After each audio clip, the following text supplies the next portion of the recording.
In the United States, up to 80% of breast cancer cases occur in women with no genetic risk factors. That number correlates to 1 in 8 women developing breast cancer in their lifetime.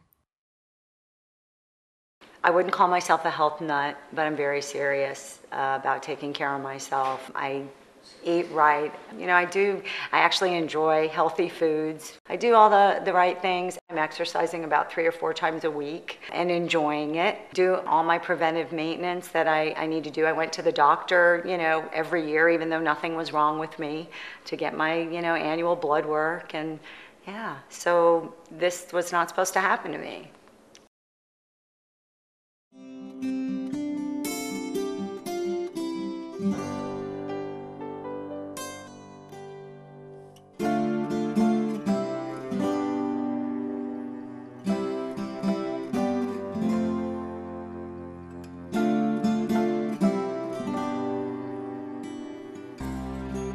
Roxanne Hopkins, 50 years old, mother of 2, physical therapist and rehab director, avid gym goer, faithful church attendant, and then, in January 2010, Roxanne added a new characteristic to her life: breast cancer patient. This is her story.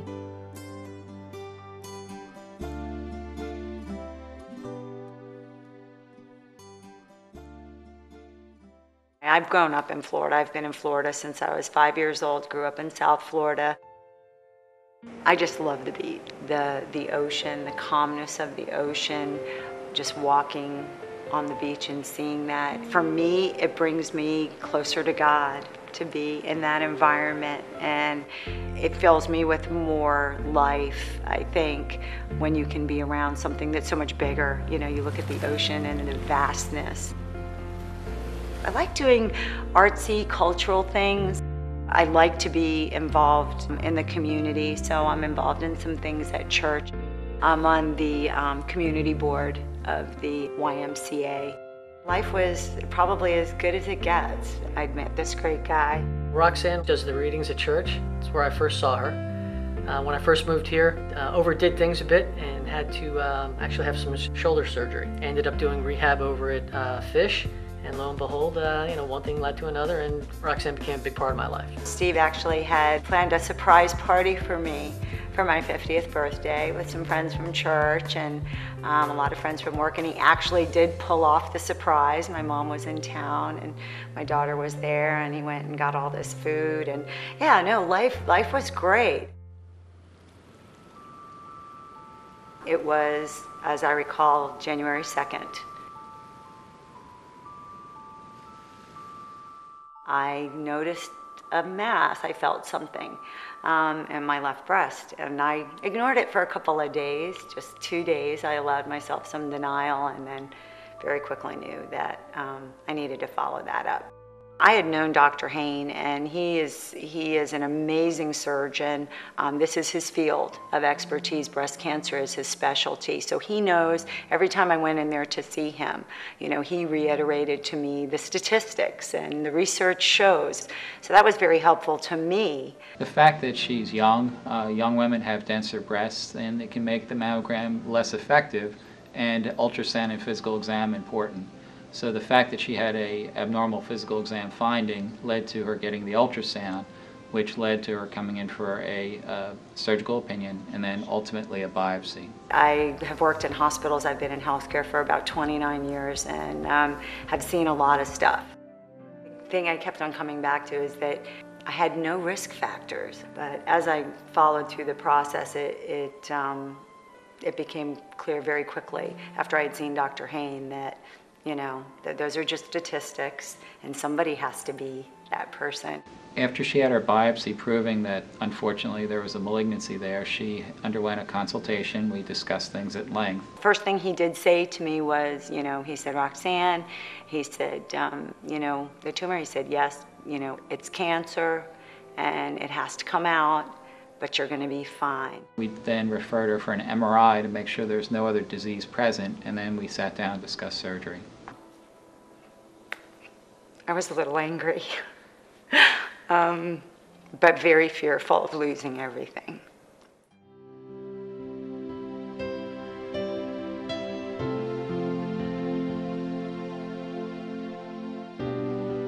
people that cared about me and loved me, I didn't want to scare them as much as I was afraid. I was very, very frightened. I was frightened for my life, but primarily I was frightened. I'm a single mom, and I was worried about my daughters. I was worried about how they were going to take me being sick. And then, God forbid, if anything would happen to me, then what would happen to them? Growing up, particularly, we used to love to play hairdresser and throw makeup on Mom all the time, or camped pretty much anywhere we were allowed. If it was like an actual vacation, we would go skiing. It was amazing. From my first conversation with Dr. Hain, my very dear friend actually had come up to the office with me. He had told her what he had found, and so when I went in, she was dealing with the immediate aftershock of finding out that diagnosis. In healthcare, you're taught to flip that switch and try to keep your head clear and run through the steps of what you're supposed to do to help that person. When it's your friend,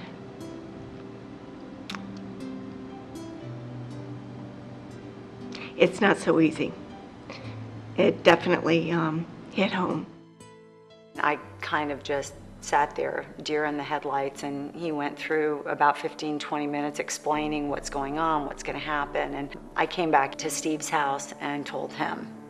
I felt horrible. You know, Steve and I had been together for about 1.5 years. I just thought, you know, he didn't sign up for this. This is big. I was already so far into the relationships with Roxanne. We were already, hearts already blended at that point, and you really can't pull away. And to be honest, it never came up. I never had the thoughts or even questioned, hey, is this something I want to, gracefully find an exit and walk away. I never crossed my mind, to be quite honest. Never had a friend or a relative at all ever deal with cancer, so this was completely new to me. So when it happened to Roxanne, it was very quickly had to the first reactions, and I would guess that many men would probably have a similar reaction, is what can I do to fix it? What do I have to do to get things back on track? But unfortunately, this was one of those things. There's not much I can do. I can't fix it. I can only deal with it, but I couldn't fix the problem. I was really afraid. It's been me and my daughters for the last 6 years, and that was scary. So that was my primary fear. After that, of course, is obviously my own mortality and what was going to happen to me. And then, of course, anger. I mean, it really follows those stages, those of death and dying stages, the denial and all of that. My older daughter, she was at FSU in Tallahassee, my younger daughter in her senior year of high school, so she's in the midst of all this fun stuff. And I had to break the news. Andrea, my younger daughter, she was home with me, but I wanted to obviously do it with both of them together, so I got my daughter in Tallahassee. I got her on the phone. I didn't want to bring her home at that point because I knew I would want her home for the surgery. That was a rough night. I remember exactly, I was sitting in front of my computer, and she called me and said, do you have a second? And I said, yes, and no one was in my apartment at the time, and she said, well, I have something serious to tell you. And I said, what's that? And she said, I went to the doctor and they found a lump in my breast. And I just remember like everything kind of going into slow motion. It was, I think, the first time that either of them really got the idea that, something can happen to Mom. My mom, I always saw her and viewed her as being this invincible woman, with great health, and you never think that anything bad's gonna happen to your mom. And so when I found out that happened to her, it really settled with me that this really can happen to anyone. I'm not sure what the process was going through my head, and she's like, I'm gonna be fine, and I think that's the only thing that I took into my head, that I wasn't even thinking that she had breast cancer, that she's gonna be fine, she's gonna have surgery, and it's gonna be like nothing ever happened. I think it was harder for Rachel because she didn't see that she still looked exactly the same. She was the same mom, she did the same exact things, it's just she had breast cancer. So I think it was a lot easier for me to see that she was fine. That's how it was for me.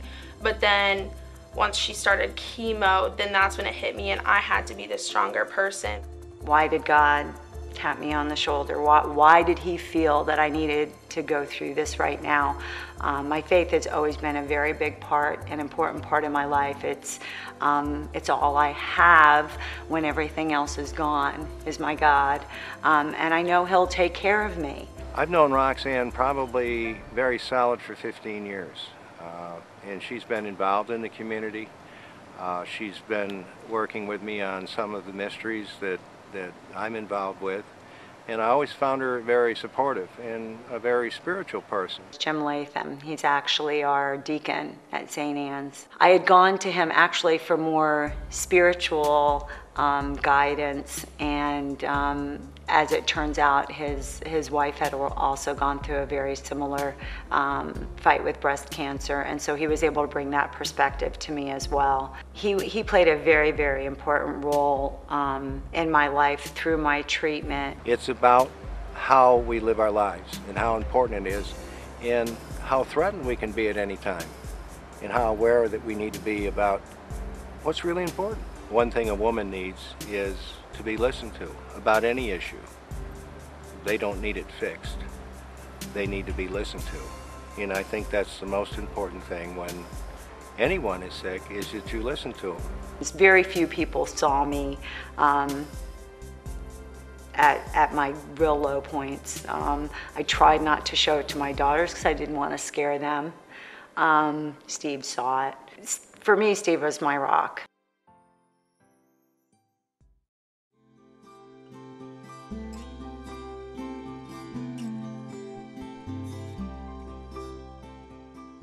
So it was very important to me to maintain as much continuity on my appearance as possible, to not attract attention to myself, that I was sick. My younger daughter, Andrea, and Steve and I went out wig shopping. Andrea and I did some early recon, and then I brought Steve because, of course, he's the one that was going to be looking at it a lot. The night they came, when it was right after dinner, I remember exactly, and she was talking about that her hair was starting to fall out and she didn't want it to fall. She didn't want to have patches in her head. She didn't want to have to go through that phase where most of her hair was still long except she had little bald spots. As I was getting ready to go for the Healthy 100 and I was brushing my hair and it was coming out, and it was coming out a lot. So I said, oh, better not brush my hair anymore now. Went and did that, came home, and Andrea, my younger daughter,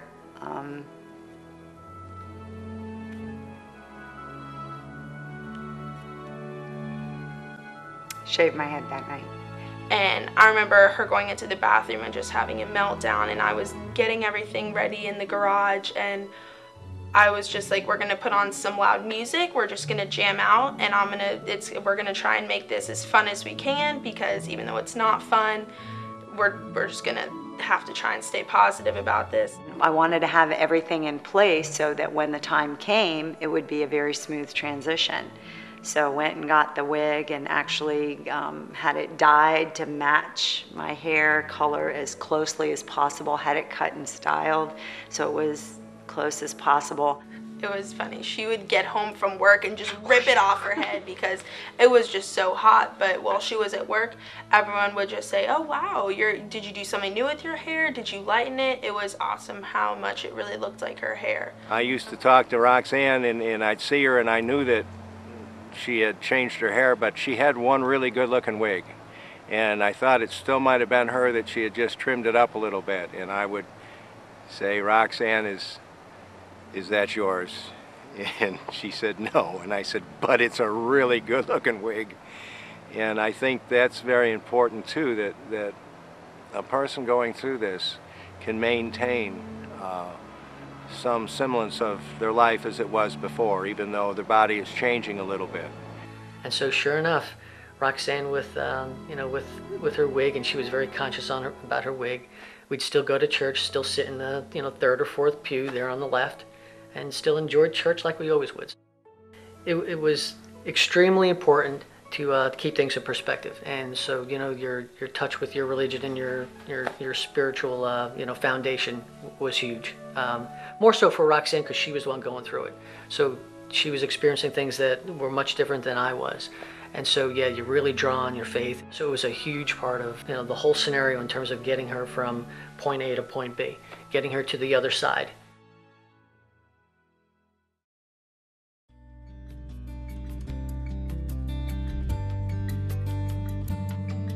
Chemo wasn't fun. Realized that, this is a necessary evil, and if this is what I need to do, we're going to throw everything at it. And that was kind of Steve's mantra always, we're going to throw everything at it. I found myself being real in tune with Roxanne's feelings and her emotions and how she was feeling from day to day, and it would change from day to day and from week to week. And so I found myself trying to keep in touch with where her head was at, where her emotions were at, and always try to keep her moving, looking forward. And keeping some normalcy in our life too. Even though she was going through chemo and going through things that toll on her, as well as emotional toll, still try to keep some normalcy in our lives. So I was the caretaker of normalcy, if you will. So I'd still pack up our beach chairs and a cooler. We'd head out to the beach even if it was for an hour. But it was still trying to do some normal routines and do things that were upbeat and positive and keep her moving forward and looking forward. I did the pink tea on October 1st. Philippians 4:13, and that's paraphrased, I can do all things through God who gives me strength. And that's just always been my motto. Obviously my family, my friends, my coworkers have been amazing. My 2 daughters are here with me today. One of my very dearest friends, and I wouldn't be here and smiling and happy if it wasn't for them. I didn't realize how emotional I would get hearing her kind of relive her whole experience. But the second that she got on that stand and started talking, it was just like, I don't even know. Even she cried, and that is a huge deal because, like she said, she never cries. And I think it was just to kind of hear her talk about it because, like she said, my mom doesn't like to have a pity party. She doesn't really want attention. That was kind of her whole thing with the wig, is not so much, for herself. It was even to just, she didn't want people being like, oh, are you okay? Like, do you need anything? Like, she just kind of wants to be her own person. She's very independent, and to hear her talk about her story and relive it again, hear the tough times that she did go through that she never let us know about, was very difficult. Anytime anybody sees me now and says, oh, Rox, I like your hair, the first thing I say is, the thing I like about it is it's mine. I love what I see. I smile a lot more now. That's another thing that I noticed in a lot of the pictures from when I was sick, is my smile didn't look very genuine. I didn't really look very happy. I looked like I was smiling, but I didn't look very happy. I do like what I see. I feel good. And I think that's a big part of liking the way you look, is if you're feeling good. And being able to get back to the beach. When I was in radiation, Steve and I would still go to the beach, but I wasn't really allowed to be in the sun. So we'd be at the beach and be all covered up and under the umbrella, and I get to be out in the sun now and not worry so much about, getting any sun on my skin. And I have the energy to walk from the beach up to the boardwalk, which I didn't have when I was on chemo. I remember a day that I just barely made it, had to stop. I was mortified. I thought, here was me. I used to go to the gym 4 times a week, and I can't walk 100 yards. And I was frightened. So yeah, just back to loving life again, just like it was, but better. Roxanne's being a very positive person has allowed her, with her support as well as with her belief in God, that she was able to get through this and conquer this. She's definitely somebody that's an example, a very good example of how remaining positive and strong helps to get through it. She was able to work full days at work and do things that were just, I thought, almost unimaginable, dealing with going through chemo and radiation and so forth, and she did.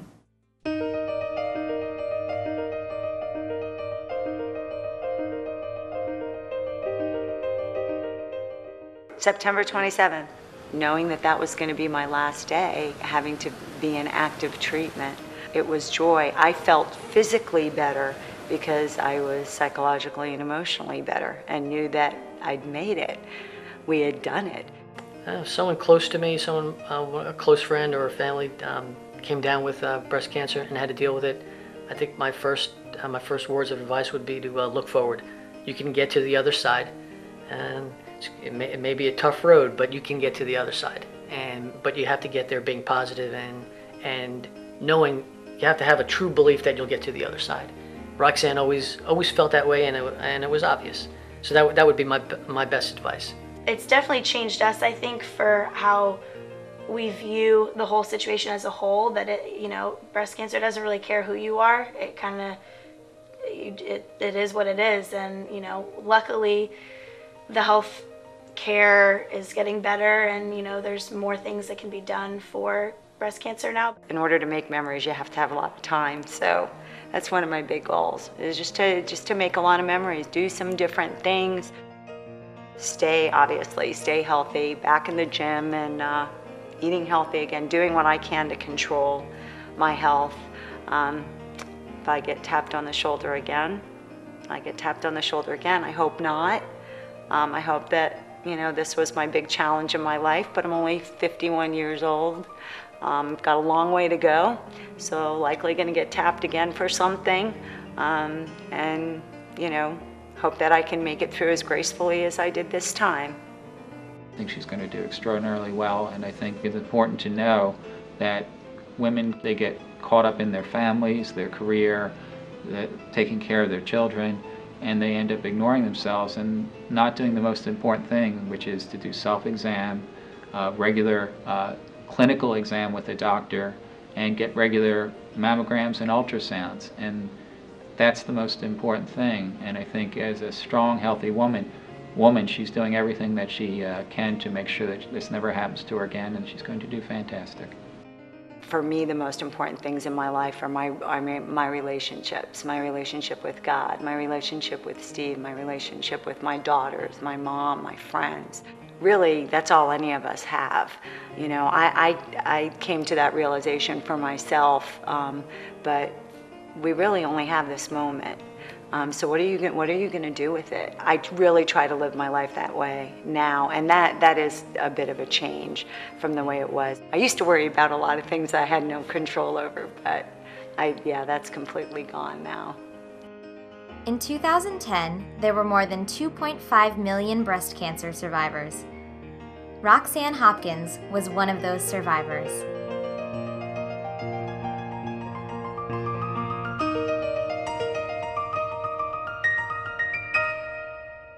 You wake up from a deep and distant dream,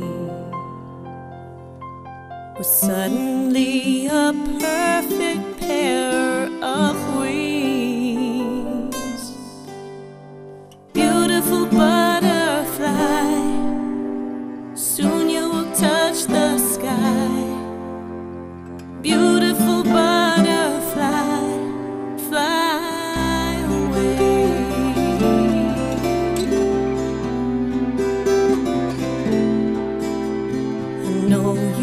So many things to do, and in your heart this journey calls to you.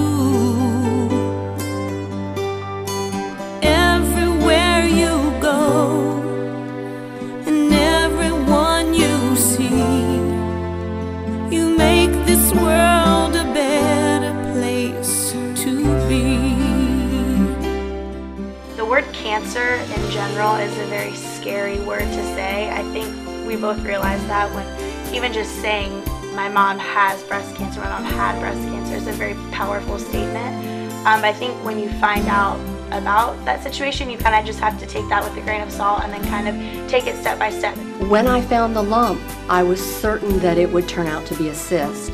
And a month later, I was just shocked when I was told that I had stage 2 breast cancer. I never thought that it would happen to me, even though the statistics are so high. No breast cancer in my family anywhere, but it can happen to anybody. One thing that cancer teaches you is you can't take life too seriously. You gotta laugh more, spend more quality life with your family and friends. You know, it grounds you of what's more important in life. I have 2 young daughters. They're 3 and 7, so they've really been my motivation to get better, to get past this and live a long life so I can see them grow up. Breast cancer has made me look a little bit differently at life because when I wake up in the morning, I know it's a good day because I'm breathing, first of all. But secondly, after 40 years of medicine, it's helped me to relate tremendously to my patients. I'm able to reassure them, tell them, look at me, I'm smiling, and I'm going to be here when I'm 120. And that gives me great satisfaction. I met people that I never would have met if it hadn't been for breast cancer. I also was overwhelmed by the amount of support I received from friends and family and people I barely knew. The support groups have been tremendously helpful. I was able to participate in a retreat, Casting for Recovery, which teaches breast cancer survivors the art of fly fishing. It's come a long way, cancer, it really does. You can live with it today. And you can do so much. You can live a productive life, enjoy your family, live with it, and do everything you want to do. You really learn to appreciate your friends and your family. Don't take anything for granted. Life's little moments, treasure everything. Staying positive gets you through the difficult days. No matter what your diagnosis is, what stage you're in, because there is always hope. Today, with early treatment and intervention, women are surviving this, and the technology has gotten so precise that, with the appropriate diagnoses, that the cancer can be, targeted so specifically that the treatment the success rate is really good.